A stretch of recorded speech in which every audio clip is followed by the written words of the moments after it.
आज के ये बदलते दौर में जहाँ तमाम चीज़ें बदल रही हैं, वहाँ मोहब्बत भी अलग अलग रंग इख्तियार करती जा रही है, जैसे लव, इन्फैचुएशन, कशिश। आखिर मोहब्बत है क्या? आज जो सोशल मीडिया का दौर है और वहाँ पर जब हम देखते हैं कि जो बच्चे होते हैं वो मोहब्बत के मायने को समझते नहीं, ओके, वो अट्रैक्शन को मोहब्बत समझते हैं। लिव इन रिलेशनशिप, एक नया वर्ड आ गया है, लिव इन रिलेशनशिप। सबसे बड़ा बुनियादी तकाजा मैं ये समझती हूँ सैक्रिफाइस। क्या हम ये कह सकते हैं कि जो हकीकी मोहब्बत है वो सिर्फ एक एहसास नहीं है बल्कि एक इख्तियार है और रोजाना अदा करने वाला अमल है? अगर आपके पास डेटिंग एप्स है, मैसेजिंग एप्स है, तो वहीं पे आपके पास माइक्रो ब्लॉगिंग साइट्स भी है, आपके पास ऑडियो वीडियो पॉडकास्ट, ये सारे चैनल्स आपके पास हैं। ये कह देना कि जो मोहब्बत का रंग जो बदला है इसका जिम्मेदार सोशल मीडिया है, पूरी तरह से सही नहीं होगा। पहले जब होता था ना कि जब दो लोग एक दूसरे से मोहब्बत करते थे, चाहे वो लड़का हो लड़की, तो सालों लगते थे कि इजहार करना। Absolutely. और आज इतना आसान हो गया है इतना कि आसान भाई हो गया मुझे हिम्मत नहीं हो रही है, लेकिन मैं सोशल मीडिया पे लिख सकती हूँ। According to this research, it says that कि 59% of the young couple वो उनको ऐसा महसूस होता है कि पार्टनर्स के बीच में कुछ चीजें ऐसी होती होंगी जो वो लोग एक दूसरे को नहीं बता रहे हैं या कुछ कर रहे हैं, कि पहले भी था, आज भी है, लेकिन आज शादियां इससे टूटी क्योंकि कैप्शन में फॉरएवर होता है, लेकिन रियलिटी वी डोंट नो। अगर ये सब दिखावा है तो हमारा यूथ इस तरफ क्यों माइल हो रहा है? आज आप देखें हमारे जेन जी, अल्हम्दुलिल्लाह, they are over confident people. They do not shy away from talking about anything. आप अपने स्पाउस का सिलेक्शन किन क्राइटेरिया पर करें? Like normally you see people going in for looks, maybe The status, yes. Wealth, job. देखिए आजकल लड़कियों को ये बताना बहुत जरूरी है कि जब I think it is but very essential कि एक हेल्दी डिस्कशन के जरिए से मोहब्बत का सही मफहूम जो है उसको वाजे किया जाए, ताकि हमारे यंगस्टर्स जो हैं वो इल्यूजन से हटकर फैक्ट्स को देखें और अपने लिए सही और रिस्पॉन्सिबल डिसीजंस लें।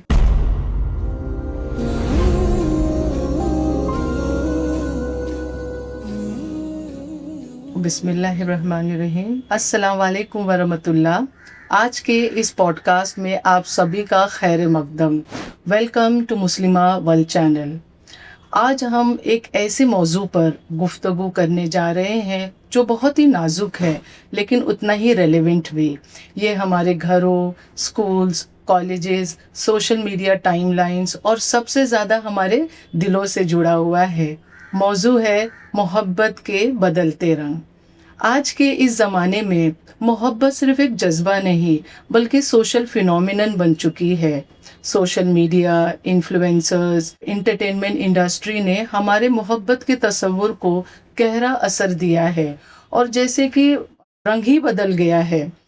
आज हम जिस दौर में जी रहे हैं वहाँ कम्युनिकेशन तो अनलिमिटेड है लेकिन कनेक्शन वेरी लिमिटेड। फॉलोअर्स हज़ारों में हैं लेकिन ट्रस्ट कम होता जा रहा है। मैसेजेस तो इंस्टेंटली चले जाते हैं लेकिन कमिटमेंट रेयर होती जा रही है। तो मेरा कंसर्न ये है, क्या हम मोहब्बत करना भूल गए हैं या मोहब्बत को समझना? क्या हर कशिश मोहब्बत होती है? क्या हर पसंद शादी की बुनियाद बन जाती है?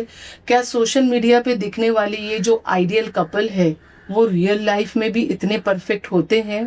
और सबसे अहम सवाल, इस्लाम मोहब्बत को कैसे देखता है? आइए इसी मौजू पर रोशनी डालने के लिए हमारे साथ मौजूद है हमारे दो guest, doctor Zeba Malik and Parveen Sikandar. I, Nusrat Ansari, I am working as a assistant professor in an engineering college affiliated to Mumbai University. I welcome my guest, Dr. Zeba Malik and Parveen Sikandar.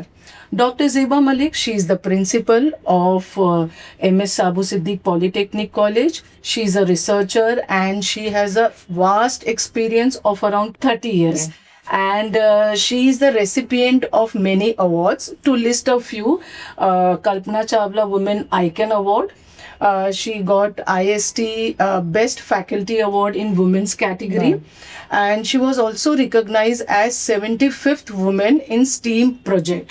STEAM was a project which was initiated Yeah, by it Government was of like, India and British High Commission. Because 75 Amrut Mahotsav, they have correct. chosen 75 women in this team. So Zeba Malik was part of that. Yes. Wow. Okay, so welcome, ma'am. We also have with us Parveen Sikandar. She is a motivational speaker having a enriched experience of around 26 years as a medical nutrition therapist. She is a diabetes educator. She is also associated with Darul Quran Academy as a teacher. And she is also a founder member of a startup known as Amana Nutrition. Right. तो आप दोनों का बहुत बहुत शुक्रिया कि आज आप यहाँ हमारे पॉडकास्ट में जिसका मौजू है मोहब्बत के बदलते रंग वहाँ मौजूद है. Welcome both of you. Okay, Jazakallah. जज़ाकल्लाह खैर. Thank you very much Nusrat for having us over here. I think जैसे आपने बताया बहुत अप्रोप्रिएट एंड बहुत रेलेवेंट टॉपिक चूज़ किया है आपने. Yes, in fact, social media has changed the definition of love, मोहब्बत. So I think it is but very essential कि एक healthy discussion के ज़रिए से मोहब्बत का सही मफ़हूम जो है उसको वाज़े किया जाए, ताकि हमारे यंगस्टर्स जो हैं वो इल्यूजन से हटकर फैक्ट्स को देखें और अपने लिए सही और रिस्पॉन्सिबल डिसीजंस लें. बिफोर वी बिगिन अल्लाह से दुआ करते हैं कि अल्लाह ताला हक़ को वाज़े करे और सोच के नए दरवाजे खोले. इंशाल्लाह. सो टू स्टार्ट विद ज़ेबा जी, जैसे कि हम जानते हैं कि आपका जो डेली इंटरेक्शन होता है एक ऐसे जनरेशन के साथ होता है जिसे हम डिजिटल नेटिव कहते हैं ना, जेनजी जनरेशन अल्फा. तो मेरा सवाल आपसे ये है कि आज के ये बदलते दौर में जहाँ तमाम चीज़ें बदल रही हैं वहाँ मोहब्बत भी अलग अलग रंग इख्तियार करती जा रही है, जैसे लव, इन्फैचुएशन, कशिश, मोहब्बत. आखिर मोहब्बत है क्या? देखिए, अगर देखा जाए तो मोहब्बत एक एहसास है और अल्लाह ताला ने इस एहसास को हर एक में दिया है. तो ये एक ऐसा एहसास है कि जिसको हम अल्लाह की मर्जी से किस तरह लेके चलते हैं वो बहुत ज़रूरी है. सही है. क्योंकि मोहब्बत वर्ड जब आता है तो देखिए उस अल्फाज को लेकर ही लोगों के दिलों में एक कहीं कहीं पे खौफ भी आ जाता है. करेक्ट. कि हम सुनते हैं कि अरे मोहब्बत, तो मोहब्बत अल्लाह ताला ने दी है कि हर इंसान से हमको मोहब्बत करना, और सबसे पहले तो अपने रब से मोहब्बत करना है. आज ये डिफाइन है कि हमारे रब से हमको मोहब्बत करना है, उसके बाद हमारे रसूल से करना है, फिर उसके बाद हमारे माँ बाप से करना है, बेशक. और उसके बाद अल्लाह ताला ने बहुत सारे ऐसे बताए हैं कि मोहब्बत किस तरह होती है. लेकिन जिस तरह आपने कहा कि आज जो सोशल मीडिया का दौर है और वहाँ पर जब हम देखते हैं कि जो बच्चे होते हैं वो मोहब्बत के मायने को समझते नहीं. ओके. वो अट्रैक्शन को मोहब्बत समझते हैं. वो सोचते हैं कि यही मोहब्बत है. और आज जो दौर चल रहा है सोशल मीडिया के, जिसके अंदर लिव इन रिलेशनशिप, एक नया वर्ड आ गया है, लिव इन रिलेशनशिप. जी जी. जिसको बच्चे समझ लेते हैं कि हम लिव इन में रहेंगे, जी. लेकिन उसके जो मुज़िर असरात हैं, जिसके रिपरकशन इतने आते हैं कि लड़का हो या लड़की वो डिप्रेशन में जाते हैं, एंजाइटी में जाते हैं. तो उसको हम चाहते हैं कि देखिए अपने इस्लाम के जरिए समझाएं कि मोहब्बत क्या है. जी. मोहब्बत सिर्फ एक रिलेशन पालना नहीं होता है, मोहब्बत जिम्मेदारी होती है. जी. मोहब्बत इज्जत देना और इज्जत लेना होता है. तो अगर कहा जाए तो मोहब्बत तो एक अगर बोलने के लिए बोलेंगे तो बहुत लंबा हम बोल सकते हैं कि मोहब्बत क्या है. तो ये चीज समझाना बहुत जरूरी है बच्चों को कि मोहब्बत है क्या एक्चुअली. करेक्ट. तो क्या हम ये कह सकते हैं ज़ेबा जी कि हकीकी मोहब्बत वो जज्बा है जिसमें इंसान अपने महबूब की भलाई, इज्जत, आखिरत, सुकून उसको अपनी ख्वाहिश पर तरजीह देता है, जबकि हम ये कह सकते हैं कि जो इन्फैचुएशन है वो उसको हम इक्वेट कर सकते हैं हमारी ख्वाहिश पर. जैसे हमें ये पसंद है, हमको कंट्रोल करना है, आप वहाँ मत जाइए. मतलब वी कैन से दैट कि जो इन्फैचुएशन है वो एक अट्रैक्शन है ना. तो इसी पर एक ऑथर है इब्न अल कय्यिम, उन्होंने अपने book the garden of lovers, उसमें वो लिखते हैं कि मोहब्बत फितरी है और हर फितरी जज्बे को हिदायत की ज़रूरत होती है. जैसे भूख फितरी है लेकिन हलाल खाना ज़रूरी है, इन द सेम वे पसंद फितरी है, लेकिन हराम रिश्तों से बचना ज़रूरी है। तो क्या हम ज़ेबा जी ये कह सकते हैं कि वो जज्बा जो हमें अल्लाह के करीब ले जाए, जो हमें इज्जत और जिम्मेदारी सिखाए, वो मोहब्बत के करीब हो सकता है, और वो जज्बा जिसमें हमें गिल्ट, गुस्सा है ना, इस तरीके से फीलिंग्स आए जो हमें गुनाह के करीब ले जाए, वो शायद मोहब्बत नहीं हो सकती है। वो महज हमारे, हम कह सकते हैं शायद वो हमारे नफ्स की एक कशिश है। कशिश, we can say it's a lust. Okay, ठीक है, करेक्ट। सो परवीन जी, अभी लव और इन्फैचुएशन, इसका फर्क तो समझ में आ गया। अब मोहब्बत क्या मांगती है, इसके तकाजे क्या है ना, वो इसके डिमांड्स क्या है?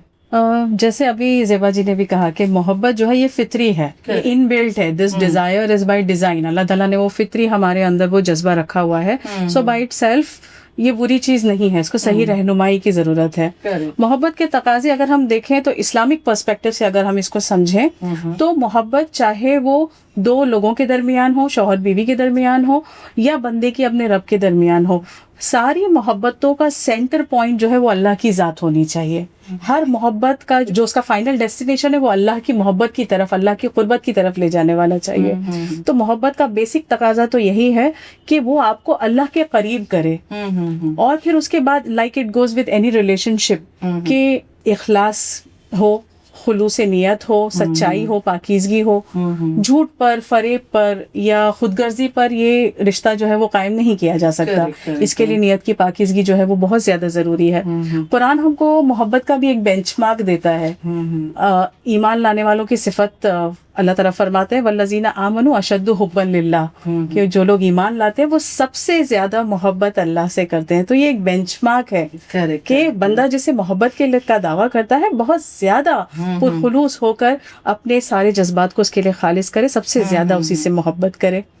फिर I think surrender and submission है ना, ये भी बहुत इम्पॉर्टेंट है कि जिससे आप मोहब्बत का दावा करते हैं उसकी रहनुमाई को कबूल करने में आपको कोई उज़्र ना हो, आप बड़ी खुशी से उसकी रहनुमाई को कबूल करें। इताअत जिसको हम कहते हैं, इताअत और फर्माबरदारी, ये है। फिर honesty and integrity, as we said, you know, कि नियत की पाकीज़गी जो है वो बहुत ज़्यादा ज़रूरी है। फिर सबसे बड़ा बुनियादी तकाजा मैं ये समझती हूँ सैक्रिफाइस, कुर्बानी, है ना, कि आप अपने आप को कहाँ रखते हैं और अपने महबूब को आप कहाँ रखते हैं। आप अपने कंफर्ट, अपनी आना को क्या पीछे देने के लिए तैयार हैं कि आप अपने वक्त को, अपने माल को, अपनी सलाहियतों को, हर चीज को, अपने आराम को अपने महबूब की कंफर्ट के लिए कुर्बान करने के लिए तैयार हो। तो जहाँ बिल्कुल जहाँ कुर्बानी होती है वहाँ मोहब्बत का दावा जो है वो बिल्कुल साबित हो जाता है, और जहाँ कुर्बानी नहीं वहाँ मोहब्बत जो है वो सिर्फ अल्फाज, वो खोखला दावा होता है फिर। तो कुर्बानी, आई थिंक सैक्रिफाइस जिसको हम कहते हैं। और फिर मैं ये समझती हूँ कि tolerance, the quality of forgiveness, वो भी एक सिफत होनी चाहिए। एब्सोल्युटली, एंड म्यूचुअल रिस्पेक्ट, है ना, कि हम जो है वो कोई भी रिलेशनशिप हो वो हमेशा एक, जरूरी नहीं है कि वो हंकी डोरी रहे, हमेशा जो है सुकून ही सुकून रहे। कई आजमाइशों से, कई इम्तिहानात से गुजरती है हर रिलेशनशिप। तो ये क्वालिटी होनी, ये तकाजा है एक सच्ची और हकीकी मोहब्बत का, कि बंदा जो है वो अपने पार्टनर की कमियों पर, उसकी गलतियों पर सब्र करने वाला हो, कोताहियों को माफ करने वाला हो, उसकी इज्जत की हिफाजत करने वाला हो। एक म्यूचुअल रिस्पेक्ट जो है वो बिल्ड होना चाहिए। तो मेरा ख्याल है ये सारे बुनियादी तकाजे हैं हकीकी मोहब्बत के। जी परवीन जी, तो क्या हम ये कह सकते हैं कि मतलब जो हकीकी मोहब्बत है वो सिर्फ जुबानी इकरार का नाम नहीं है, बल्कि वो हमारी जो डेली एक्टिविटी है उसमें वो रिफ्लेक्ट होना चाहिए। Absolutely, you have to prove it in your actions. In your actions, correct. तो इसी पर डॉक्टर रॉबर्ट ने अपनी book the triangular theory of love, उसमें वो लिखते हैं कि ये जो लास्टिंग लव की जो कंडीशन, फाउंडेशन है, वो एक्चुअली 3 पिलर्स पे टिकी हुई है, कमिटमेंट, अंडरस्टैंडिंग एंड पैशन। जिस किसी ने इस तीनों चीज़ों को बैलेंस कर लिया वो एक सक्सेसफुल रिलेशन कायम कर सकता है। तो परवीन जी, क्या हम ये कह सकते हैं कि जो हकीकी मोहब्बत है वो सिर्फ एक एहसास नहीं है बल्कि एक इख्तियार है और रोजाना अदा करने वाला अमल है। बिल्कुल बिल्कुल। करेक्ट जी। ओके। तो आगे बढ़ते हुए परवीन जी, आपकी बातों से मोहब्बत के तकाजे तो समझ में आ गए, लेकिन अगर आप देखेंगे कि आज का माहौल तो कुछ और ही कह रहा है, तो क्या मोहब्बत की असल रूह जो बदली है उसका जिम्मेदार सोशल मीडिया है? सी नुसरत, जब हम सोशल मीडिया कहते हैं तो it is a broad term and it includes multiple platforms that are there. Completely तो एग्री। यहाँ पे जहाँ सोशल नेटवर्किंग साइट्स हैं वहीं पे डिस्कशन फोरम्स भी हैं। अगर आपके पास डेटिंग एप्स है, मैसेजिंग एप्स है, तो वहीं पे आपके पास माइक्रो ब्लॉगिंग साइट्स भी है, आपके पास video podcast, audio video podcast, ये सारे चैनल्स आपके पास हैं। तो अगर हम देखने जाएं तो सोशल मीडिया ने हमारी लाइफ को काफी हद तक आसान कर दिया है। पहले जहाँ जो टास्क हमारे आवर्स हम लेते थे उनके करने के लिए, अब social with the AI boom and with the advancement in technology, social media ने हमारी लाइफ को काफी आसान कर दिया है। हम ग्लोबली नेटवर्किंग करते हैं, लोगों से हम ग्लोबली कनेक्ट हो सकते हैं। एट द सेम टाइम हम अपने व्यू पॉइंट एक वर्ल्ड वाइड ऑडियंस के सामने रख सकते हैं। So I think if we use it responsibly, social media is a boon. So ये कह देना कि जो मोहब्बत का रंग जो बदला है इसका जिम्मेदार सोशल मीडिया है, पूरी तरह से सही नहीं होगा, बट हाँ मेजरली ये कहा जा सकता है कि मेजरली इसने असर तो जरूर डाला है। Like every coin has two sides.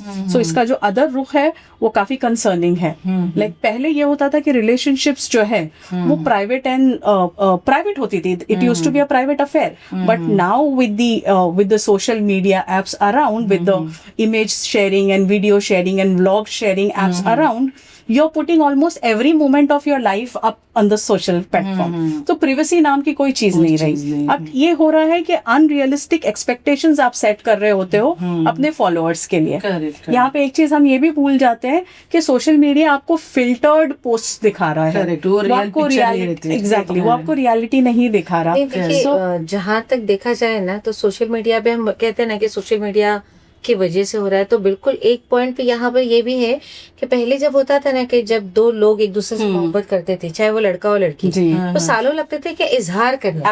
और आज इतना आसान हो गया है कि भाई मुझे हिम्मत नहीं हो रही है लेकिन मैं सोशल मीडिया पे लिख सकती हूँ। तो ये सोशल मीडिया ने जो इजी करके दे दिया ना, उसकी वजह से और ज्यादा प्रॉब्लम्स बढ़ गई। इंस्टेंट वैलिडेशन जिसको आप बोलते हैं ना, कि पहले रिश्ते सब्र लेते थे, वक्त लेते थे, अब इंस्टेंटली तो आप लाइक्स हैं, डीएम्स हैं और इंस्टेंट वैलिडेशन जो है, ये सारी चीजों ने जगह ले ली है। तो इंसान के पेशेंस को कम कर दिया है, अनरियलिस्टिक एक्सपेक्टेशंस सेट कर दिए हैं हमारे लिए। सो काफी हद तक yes we can say social media responsible है, but not entirely, I would still say. Correct जी। आपकी बातों से मुझे एक रिसर्च याद आ गया, Pew research centre. They have done an exhaustive research on social media and teens romantic relationship. According to this research it says that कि 59% ऑफ द यंग कपल, वो उनको ऐसा महसूस होता है कि सोशल मीडिया की वजह से वो अपने पार्टनर के साथ ज्यादा कनेक्टेड महसूस करते हैं। But at the same time ma'am see, ये रिसर्च ये भी कहता है कि 29% of the young couple they also believe that कि इसी की वजह से, आई मीन सोशल मीडिया की वजह से इनसिक्योरिटी, फियर, इंस्टेबिलिटी, ये सब चीजें भी आ रही है। तो जैसे आपने अभी कहा ना कि एक सिक्के के दो पहलू, तो I think even this research supports that. Zeba ji, आपसे मेरा सवाल ये है कि ये सोशल मीडिया पे दिखने वाले जो आइडियल कपल है, इनका जो रिलेशनशिप का तस्वुर है वो कितना हकीकी, कितना रियल है?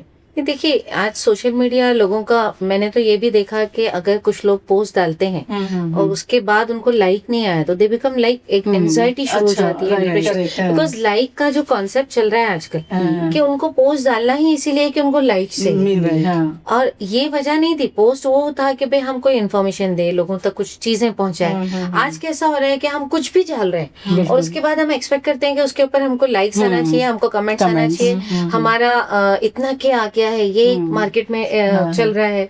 तो उसमें आप जो बोल रहे हैं कि जो लोग दिखाते हैं वो वैसा है नहीं। एक्चुअल में जो मीडिया पे दिखाते हैं वो ये लाइक्स बढ़ाने के लिए, कुछ कपल में तो देखे ना आप कि झगड़े दिखा रहे, मतलब लोग उसको ज्यादा पसंद कर रहे हैं, मतलब उस पे पॉइंट्स मिल रहे हैं, वो पॉइंट्स पे मिल रहा है। तो मतलब ये क्या है कि आप झगड़ों को भी प्रमोट कर रहे हैं, मतलब आप ये भी एक मैसेज दे रहे हैं कि इस तरह झगड़ा भी किया जा सकता है, पार्टनर्स के बीच में ऐसे झगड़े भी होते हैं। तो हमको एक्चुअली सोशल मीडिया, एक जो मीडिया था जिसको क्यों यूज करना चाहिए वो छोड़ के हमने उसको दूसरी जगहों पे यूज करना शुरू कर दिया। करेक्ट। तो मतलब मतलब आप ये कहना चाह रही हैं, जो मुझे समझ में आ रहा है, कि हमें पूरी पिक्चर नहीं दिखती है ना। कैमरे के सामने स्माइल होती है, कैमरे के पीछे मिसअंडरस्टैंडिंग भी हो सकती है ना। और हम ये कह सकते हैं कि कैप्शन में फॉरएवर होता है, लेकिन रियलिटी वी डोंट नो। तो क्या ज़ेबा जी हम ऐसे कह सकते हैं कि जो रिश्तों का असल इम्तिहान है वो एक प्राइवेट मूवमेंट में ही हो सकता है? बिल्कुल, है ना, जहाँ पर कोई किसी को देख नहीं रहा होता है, जहाँ लाइक्स और कमेंट्स नहीं होते, जहाँ सिर्फ वो बंदा, उसका महबूब और अल्लाह उसे देख रहा होता है, राइट। सो इसी से मेरा अगला सवाल आपसे है परवीन जी, कि अगर ये सब दिखावा है ना, तो हमारा यूथ इस तरफ क्यों माइल हो रहा है ना, इस तरफ क्यों अट्रैक्ट हो रहा है? आखिर प्रॉब्लम किधर है? पेरेंटिंग, पीयर प्रेशर, सोसाइटी या education? Where is the problem? आपका सवाल काफी सब्जेक्टिव है, इसको I would take little more time to answer this question, because आपने काफी सारी cover all the segments. I will try to, इंशाल्लाह। आपने बहुत सारी सेगमेंट्स लिए हैं, तो देखिए, किसी एक सेगमेंट को रिस्पॉन्सिबल करार देना कि ये पेरेंटिंग या सोसाइटी रिस्पॉन्सिबल है, वो सही नहीं होगा। अगर हम वैसे करने जाते हैं तो हम जो असल हकीकत है उस पर से हमारी नजरें हट जाएंगी। ये मसला मैं समझती हूँ कि पूरे सोशल सिस्टम का है, पूरे सोशल सिस्टम का है, और हर सेगमेंट का कहीं ना कहीं पे रोल है। अगर हम पेरेंटिंग की बात करें तो पेरेंटिंग मतलब कैसा है कि घर जो है वो पहला स्कूल होता है बच्चे की तरबियत का। एज पेरेंट्स हम इतने ज्यादा फोकस्ड है बच्चे के एकेडमिक परफॉर्मेंस पर, उसके करियर बिल्ड करने पर, कि कहीं ना कहीं पे मॉरल वैल्यूज जो बचपन में थोड़ी बहुत दे दी जाती है, बस उतना ही, लेकिन हम उनको न्यू एज के लिए हम उनको तैयार करना कहीं ना कहीं पे मिस कर देते हैं। पहले ऐसा नहीं कि ये सारे प्रॉब्लम्स, ये जो जैसे बच्चा है एडोलेसेंस से जब वो यूथ में आता है तो उसके अंदर बहुत सारे हार्मोनल चेंजेस हो रहे होते हैं। ये पहले भी होते थे, ये आज भी होते थे। पहले उतना एक्सपोजर नहीं था, इसलिए वैसी ट्रेनिंग की जरूरत नहीं थी। अब at a very young age are children are exposed to explicit content. तो अब न्यू एज पेरेंटिंग स्टाइल हमको अडेप्ट करनी पड़ेगी। हमको अपने बच्चों को मीडिया लिटरेसी देनी पड़ेगी, उनको रिलेशनशिप्स संभालना, उनको वो सारी चीजें सिखानी पड़ेंगी जो पहले शायद हम ओवरलुक कर जाते, जो पहले उतनी जरूरी नहीं थी लेकिन अब जरूरी है। हमको अपने बच्चों को बताना पड़ेगा when you cross a certain age there are these changes taking place, hormonal changes taking place in your body, which is likely going to make you normal, right? Which is very normal. आप आपको ज्यादा time दोगे, अपने looks को ज्यादा time दोगे, it is very normal to feel attraction towards the opposite gender. तो ये सारी चीजें हमको बच्चों को बतानी होगी और हमको ये उनको सिखाना होगा how to handle the attraction, how to handle that attraction, very underlying statement, how to handle the attraction. So ये हमको as parents हमको ये बताना होगा, and at the same time हमको communication के channels बहुत open रखने होंगे। हमको वो माहौल, वो safe space देनी होगी अपने बच्चों को, that our children should feel confident enough that I can walk up to my mother or my father and just talk about anything. आज आप देखें हमारे Gen Z, अल्हम्दुलिल्लाह, they are confident people. They do not shy away from talking about anything. तो आपको उनको एक सही रहनुमाई देने की जरूरत है। तो मेरा ख्याल है पेरेंटिंग ये एस्पेक्ट से, new age parenting, media literacy उनको सिखाना, रिलेशनशिप्स के बारे में सिखाना, ये हमें कम्युनिकेशन को ओपन एनवायरनमेंट देना है ताकि बच्चे ओपन हो सके and they can talk on any topic, and parents को उसके रिस्पॉन्स को एक्सेप्ट करना चाहिए और उन्हें अकॉर्डिंगली गाइड करना चाहिए। बिल्कुल। और बच्चों को भी बच्चों को भी अपने पेरेंट्स को जो है वो विलन की नजर से ना देखें, है ना। सो एक क्वेश्चन एक्चुअली जेन जी के लिए पोज किया जा सकता है, that when you can trust and take advices from random influencers on social media, why not your own parents? Exactly. Why not your own parents? So give them a chance, they deserve it. Right? So talk about your problems with them. कि ना parents कभी भी अपने बच्चों का बुरा नहीं चाहेंगे, है ना। जब एक इन्फ्लुएंसर्स का एडवाइस ले सकते हो तो this can be option, first option. जी, सो कम्युनिकेशन ओपन दोनों तरफ से हो, मतलब बच्चे भी ये ना समझे कि पेरेंट्स जो उनके लिए बाउंड्रीज सेट कर रहे हैं, वो कंट्रोल ना समझें कि हम पर अननेसेसरी पाबंदी लगाई जा रही है। They are the people who want the best for you, वो आपकी सेफ्टी चाहते हैं, राइट। और हम ये ना समझे कि जनरेशन गैप है, हम बात नहीं कर सकते। So from it has to be from both sides. Second, मैं समझती हूँ एजुकेशनल इंस्टीट्यूट, बच्चा सीखता पहले तो घर से है, उसके बाद जो एजुकेशनल इंस्टीट्यूट्स हैं, स्कूल्स हैं, कॉलेजेस हैं, उनका भी बड़ा रोल है कि हम सिर्फ एकेडमिक्स पर ही, मैथ्स, फिजिक्स, केमिस्ट्री पढ़ाने पर ही फोकस ना करें, बल्कि लाइफ स्किल्स सिखाएं बच्चों को, है ना, क्योंकि बच्चा जब वही चीजें इंट्रोड्यूस यस है ना, कि आज आप देखिए हमारी रिलेशनशिप्स आर फेलिंग, बच्चों का IQ लेवल हाई है बट इमोशनल कोशेंट में they are scoring very low. So it is the job of the educational institutions also to help them learn about relationships, to help them build their emotional quotient. Peer pressure की अगर हम बात करें तो again now peer pressure I think एकदम normalize कर दिया गया है गर्लफ्रेंड बॉयफ्रेंड कल्चर.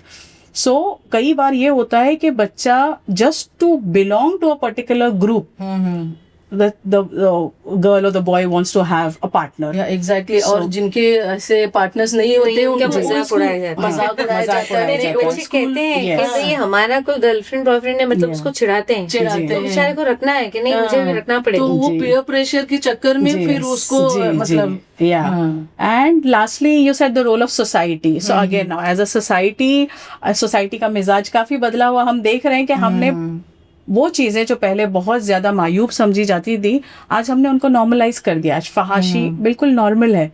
हम जो चीजें जीरो टॉलरेंस होनी चाहिए थी, आज उसको एक्सेप्टेंस मिल गया है. तो जब ये वाली बात होती है तो फिर ये होता है कि फिर मॉडेस्टी जो है वो महंगी हो जाती है, हया महंगी हो जाती है ना, और इन सारी चीजों का फिर चलन आम हो जाता है. तो एज अ सोसाइटी भी हमको मॉरल वैल्यूज अपनी उसकी फाउंडेशन जो है उसको कभी भी ढीला नहीं करना है, उस पर कॉम्प्रोमाइज नहीं करना है, उसको बिल्कुल जीरो टॉलरेंस उसमें रखना है, हमें हद में रखना है. ठीक है. तो आपकी बातों से मुझे ये समझ में आया कि हमारे जो बच्चे हैं उन्हें ये बात जहन नशीन कर लेनी चाहिए कि डिग्निटी जो है वो किसी ट्रेंड से नहीं बनती है ना, और हमको उनके वैल्यूज इतने स्ट्रॉन्ग कर ले कि ये ट्रेंड उन पे हावी ना हो. करेक्ट. तो आगे बढ़ते हुए ज़ेबा जी, मेरा सवाल आपसे ये है कि ये लिविंग रिलेशनशिप, आजकल ये जो बढ़ते हुए लिविंग रिलेशनशिप की वजह आपकी नज़र में क्या हो सकती है? देखिए कैसा होता है कि जैसे अभी आपने कहा कि हमको वैल्यूज देना बहुत ज़रूरी है. हमको उनको दीन के जरिए ये सिखाना है कि भाई सही क्या है, गलत क्या है. जैसे हम स्कूल में गुड टच बैड टच बताते हैं. क्यों बताते हैं? कि भाई बच्चों को बताना है कि ये गुड टच क्या है, बैड टच क्या है. उसी तरह हमको ये वैल्यूज देना है कि एक एज के बाद हमारे लिमिटेशंस, हमारे एरिया, हमारा जो दायरा है वो महदूद है, उसमें मैं इस तरह नहीं बिहेव कर सकती हूँ या नहीं कर सकता हूँ. तो ये पहले उनको समझाना है, क्योंकि ये गलत है. और आजकल कैसा होता है कि अगर पेरेंट करना चाहे तो बच्चे नहीं मानते.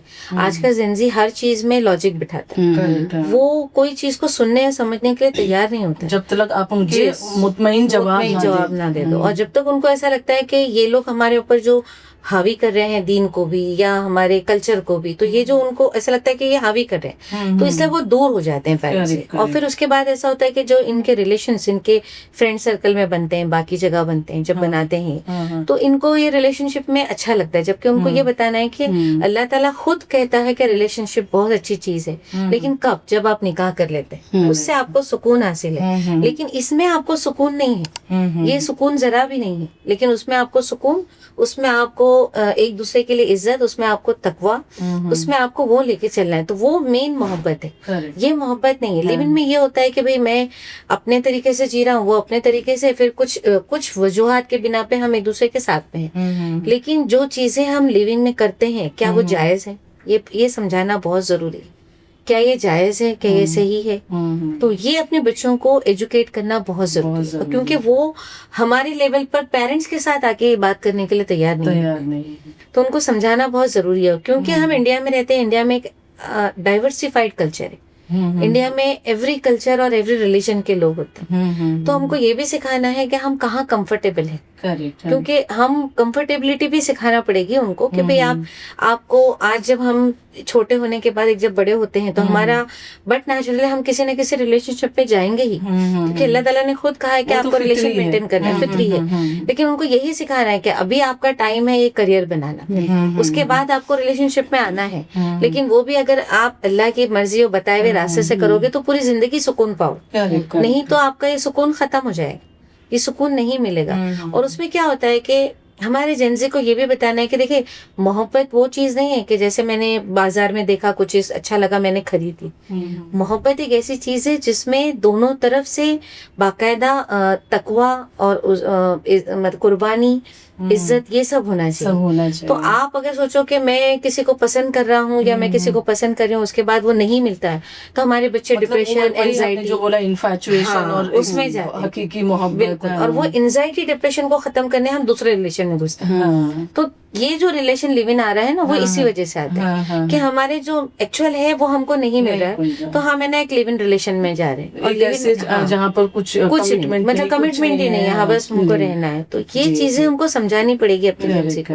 अगर हम देखेंगे जेबा जी कि the research in this particular domain living relationship, वो अगर हम देखेंगे तो मुसलसल वो बढ़ता ही जा रहा है। It is always, though the figures if you see it varies from country to country, लेकिन ये जो फिगर है वो इंक्रीजिंग ऑर्डर में ही है ना। तो मैं आपसे ये पूछना चाहूंगी कि इसकी वजह क्या ये हो सकती है कि अपनी जिम्मेदारी से बचना, ख्वाहिशात पूरी करना और जो कॉन्सिक्वेंसेस है उससे भागना, बिल्कुल, है ना।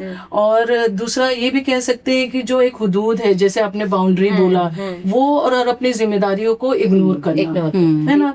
तो परवीन जी, मेरा अगला सवाल आपसे ये है कि अगर मोहब्बत से हुदूद और जिम्मेदारी निकल जाए तो उसके नेगेटिव इम्पैक्ट्स क्या हो सकते हैं? सी हुदूद या बाउंड्रीज किसी भी सिस्टम में इंसान को काबू में रखने के लिए होती है, Correct, उसको बेलगाम होने नहीं देती। Rules are always made for the betterment of the individual and for the betterment of the society.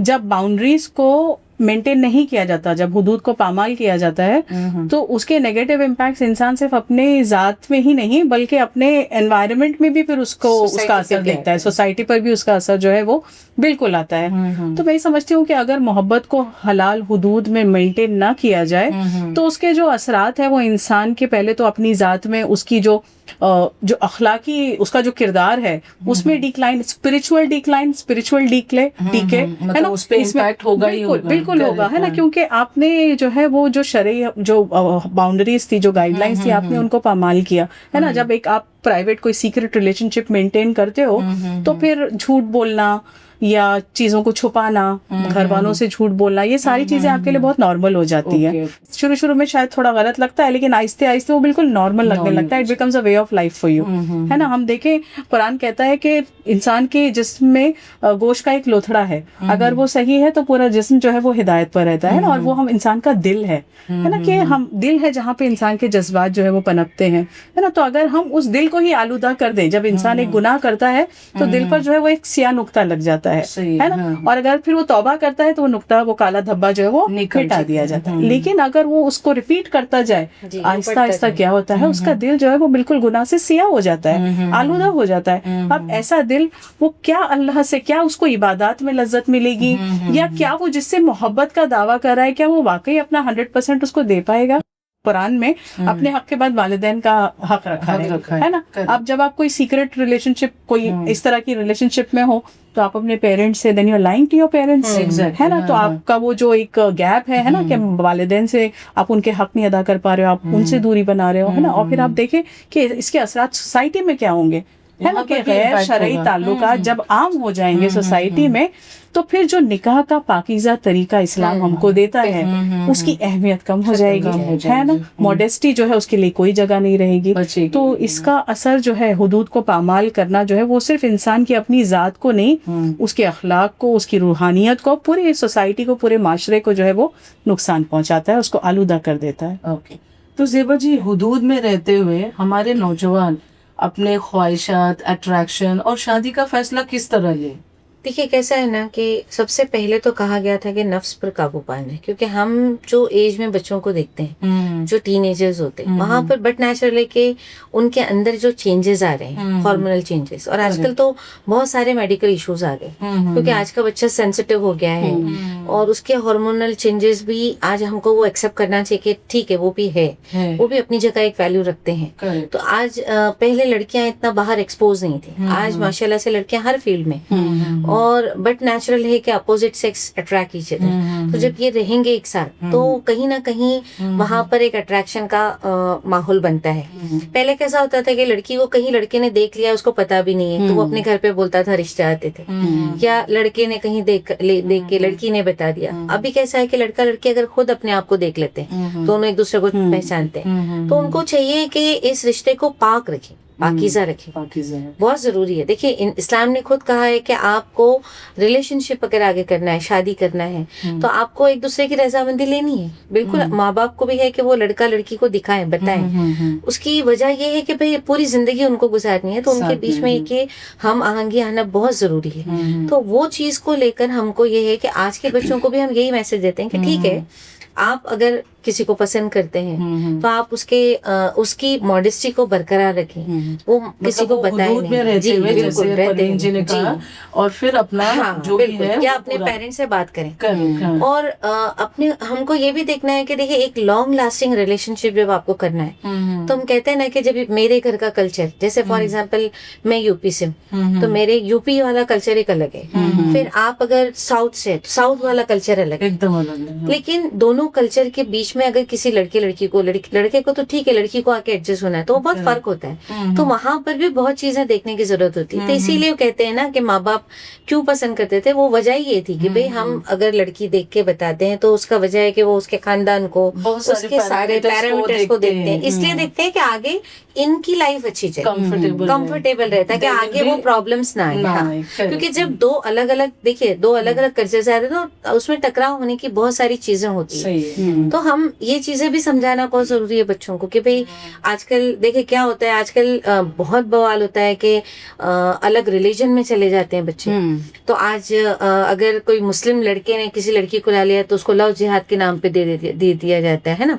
तो ये जो कॉन्फ्लिक्ट आ रहे हैं उसकी वजह क्या है कि हमारे ज़ेनजी को हमने वो तालीम नहीं, इसका ये है कि अपनी बाउंड्री अपनी बाउंड्री इंटैक्ट रखें, है ना, जरूरी। तो आप दोनों की बातों से मुझे ये समझ में आ रहा है ज़ेबा जी एंड परवीन जी के जो ये मतलब इस्लाम जो है वो अट्रैक्शन को रिजेक्ट नहीं कर रहा है बल्कि उसे डिसिप्लिन कर रहा है ना। तो मतलब जो सच्ची मोहब्बत होती है वो अल्लाह की हुदूद में रहते हुए निकाह तक अपने सफर को तय करती है। क्या हम ऐसा कह सकते हैं? जी। तो परवीन जी, एक्चुअली निकाह से बात आई तो मेरा अगला सवाल आपसे ये है कि निकाह के लिए पसंद की क्या अहमियत है और इसका क्या तरीका है? फ्रॉम एन इस्लामिक पर्सपेक्टिव इस्लाम पसंद को बिल्कुल एक्नॉलेज करता है। This is against the narrative, the false narrative that media is built, you no.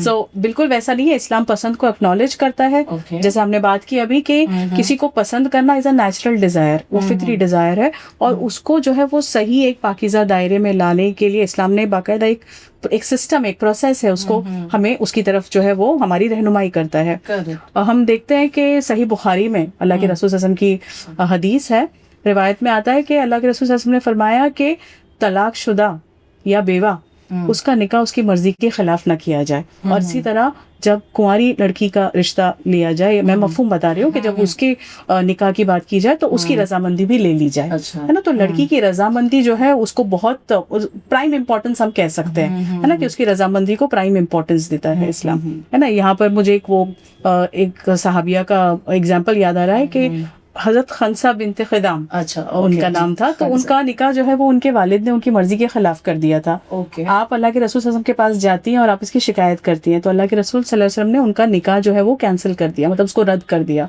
तो इससे हम अंदाजा लगा सकते हैं कि इस्लाम में पसंद की क्या अहमियत है ना। और फिर हम देखते हैं कि कुरान में सूरह निसा में हमें निकाह की तरफ, है ना, कि इस्लाम जो है वो निकाह की तरफ, कि कोई जो तुम्हें पसंद है तो फिर तुम उससे निकाह कर लो, है ना। अब निकाह का भी तरीका ये है कि जैसे अभी बात की ज़ेबा मैम ने भी, के जिसको लड़का लड़की अगर एक दूसरे को कहीं देख लेते हैं और पसंद करते हैं तो जरूरी है कि वो कोई सीक्रेट, ये है कि ये जो तरीका है ये लिखा हुआ है आपने जो अभी बिल्कुल लिखा हुआ है। हाँ, मतलब अच्छा, मतलब ये जो कोड ऑफ कंडक्ट है वो ऑलरेडी बता दिया गया है। बिल्कुल। अच्छा, तो वो आप बता रहे हैं। ठीक है। तो ये है कि अगर लड़का या लड़की एक दूसरे को अगर पसंद करते हैं तो कोई प्राइवेट सीक्रेट रिलेशनशिप मेंटेन करने से बेहतर है कि वो अपनी फैमिली को इन्वॉल्व करें उसमें, और बाकायदा वली की मौजूदगी में एक पैगाम में निकाह जिसको कहा जाता है वो लड़की के घर पे जो है वो पैगाम भेजा जाए। और फिर इसके बाद पसंद के बाद हम देखते हैं दूसरा स्टेप जो है वो मुलाकात करना, फिजिकली मिलना और एक दूसरे से बातचीत तो करना, भी इसका भी बिल्कुल हमें जो है हम देखते हैं कि इस्लाम उसकी भी इजाजत आपको देता है, है ना। तो लड़का लड़की जो है निकाह की नियत से, अगर वो निकाह की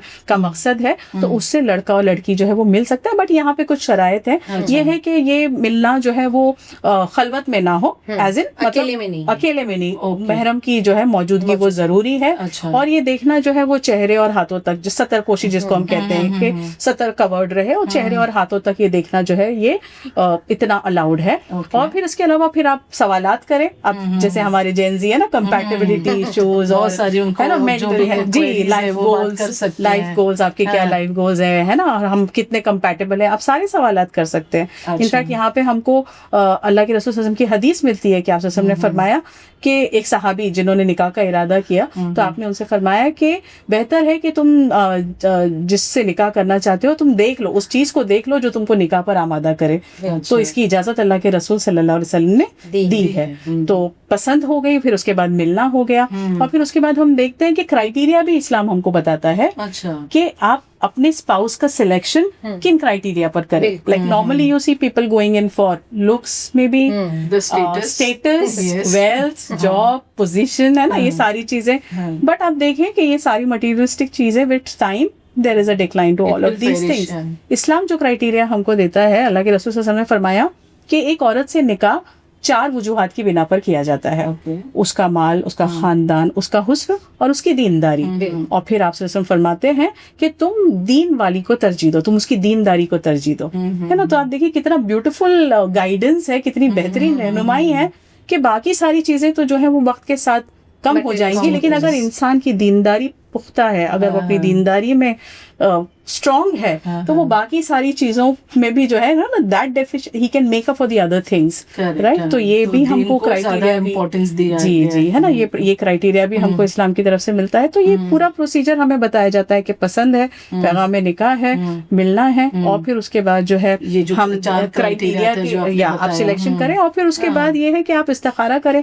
जब दो लोगों ने, दो फैमिलीज ने मन बना लिया है इस रिश्ते को आगे ले जाना है निकाह तक, तो वो सिर्फ अपने फैसले पर भरोसा ना करें। तो ये इस्तिखारा मतलब अल्लाह से खैर तलब करना, अल्लाह से मशवरा, जी अल्लाह से मशवरा करना। इसका भी पूरा तरीका हमको रिवायात में मिलता है कि आप 2 रकात नमाज उस नियत से पढ़ें, दुआ इस्तिखारा पढ़ें, और अल्लाह से आप मदद खैर तलब करें कि अल्लाह अगर ये मेरी दुनिया और आखिरत की भलाई के लिए मुझे कामयाबी की तरफ ले जाता है तो उसको मेरे लिए आसान कर दे, मेरे लिए मुकद्दर कर दे, और अगर ये उसके बरक्स है तो तुम मुझे इससे फेर दे और इसको मुझसे फेर दे। एक जिसने इस्तिखारा किया उसको कैसे पता चलेगा कि वो मतलब एडवाइस जो चाह रहा है उसको कैसे पता चलेगा? आपका दिल अल्लाह ताला उस बात पर मुतमईन कर देते हैं, आप मुतमईन हो जाते हैं। अगर आपके अंदर वो इत्मीनान नहीं है, बेचैनी की कैफियत है, तो ये फिर ये इशारा हो सकता है अल्लाह की तरफ से कि इसमें शायद आपके लिए खैर नहीं है। तो आप देखें बेहतरीन सिस्टम है जो निकाह बताया गया है। जी जी जी जी, बहुत बिल्कुल सही आपने फरमाया परवीन जी।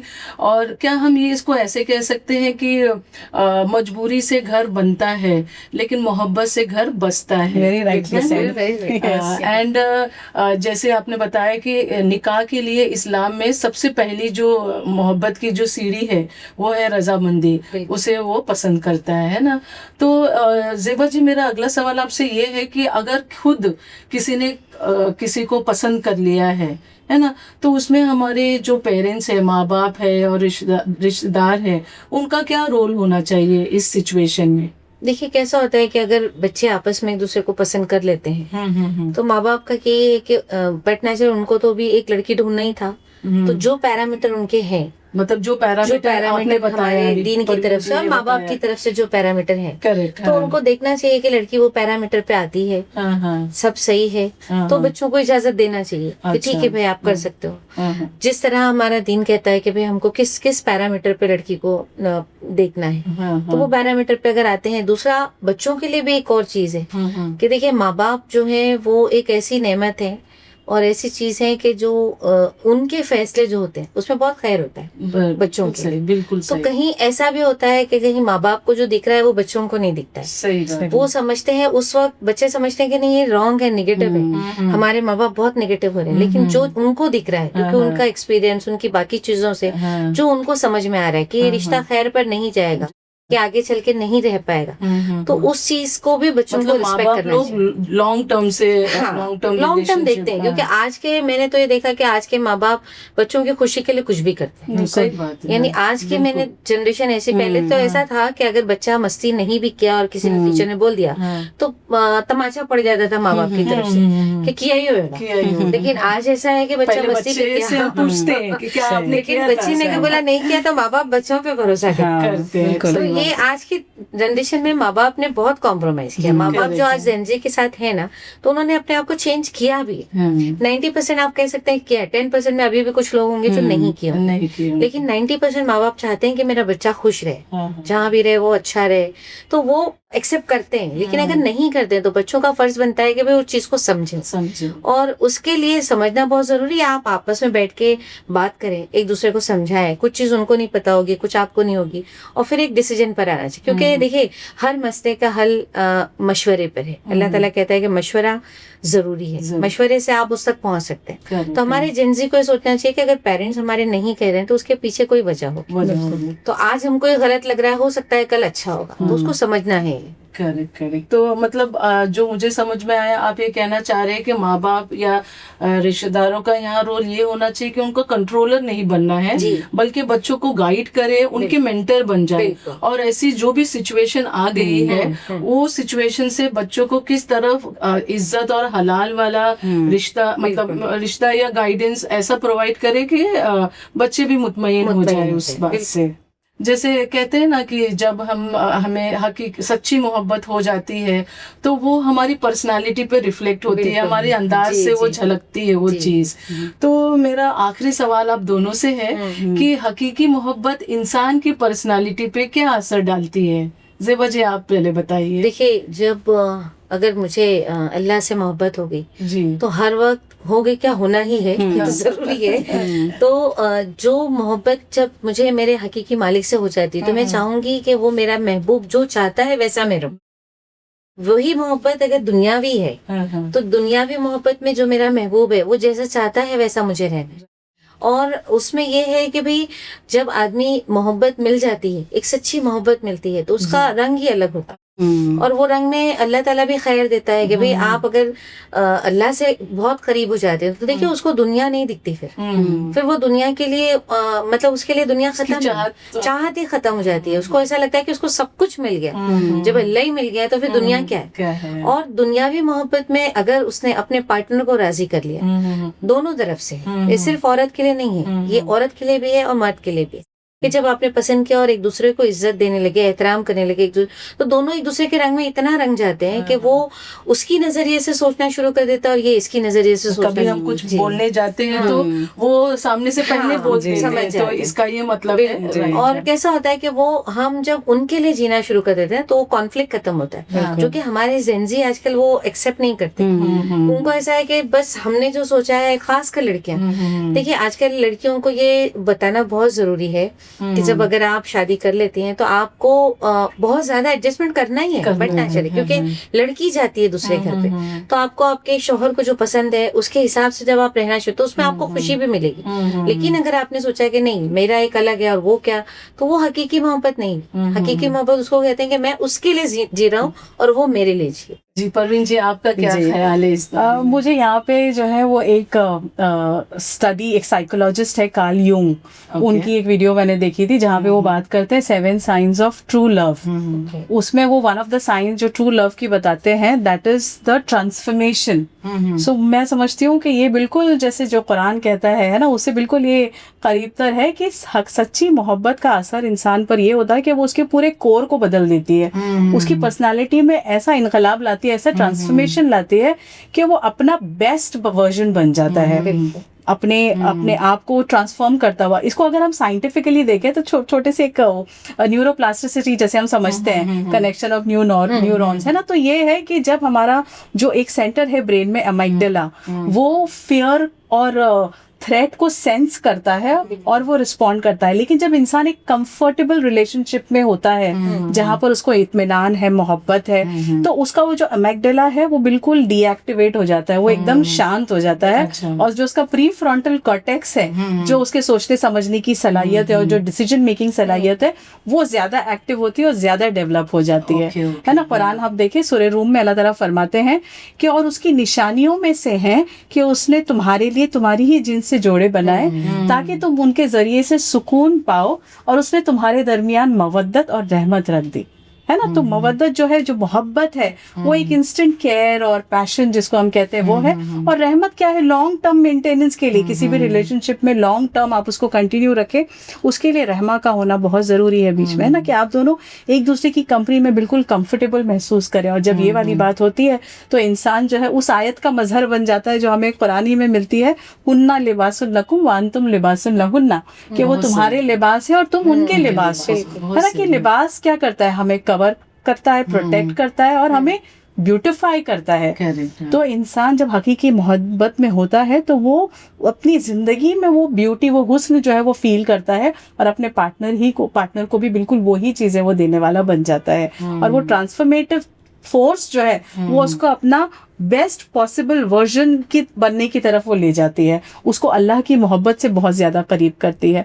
और जब एक सुकून और इत्मीनान की कैफियत में इंसान होता है तो सिर्फ उस रिलेशनशिप में ही नहीं बल्कि अपने अतराफ सारे रिलेशनशिप में भी वो अपना बेस्ट देता है। तो फिर ऐसा इंसान जो है वो ज्यादा प्रोडक्टिव होता है अपने आप के लिए, अपने घर के लिए, अपने प्रोफेशन के लिए और अपने फेथ के लिए, अपनी कम्युनिटी के लिए, है ना। तो इस तरह से क्या होता है कि उसका असर सिर्फ उसकी जात तक लिमिटेड नहीं रहता बल्कि वो अतराफ में अपने वो पॉजिटिव असर जो है वो बिल्कुल बिल्कुल, है ना। तो एक जो रियल रिलेशनशिप है वो इंसान को बाइखलाक बाकिरदार बनाती है और एक पुरसुकून खानदान को जो है वो जन्म देती है। और खानदान जैसे हम समझते हैं कि वो सोसाइटी की इकाई है, माशरे की इकाई जो है वो एक खुशहाल घराना है। तो कई खुशहाल घराने फिर मिलकर एक खुशहाल सोसाइटी को जन्म देती है और एक खुशहाल सोसाइटी फिर अपनी तरक्की की राह पर जाती है। वेरी ट्रू ना। तो मेरा ख्याल है it all starts with the real love and the real relationship between the people. जी जज़ाकल्लाह both of you, Zeba ji and Parveen ji, आप दोनों की बातों से बहुत सारे चीज़ें खुलकर सामने आ गई। जो मिसकंसेप्शंस था वो दूर हो गया और मोहब्बत की एक बैलेंस और हकीकी तस्वीर सामने आ गई। तो I am sure that this podcast will give the audience the fresh perspective and a deeper understanding of this beautiful topic, मोहब्बत के बदलते रंग। तो आज की इस गुफ्तगू का खुलासा ये है कि इस्लाम मोहब्बत को रिजेक्ट नहीं करता है बल्कि उसकी हिफाजत करता है।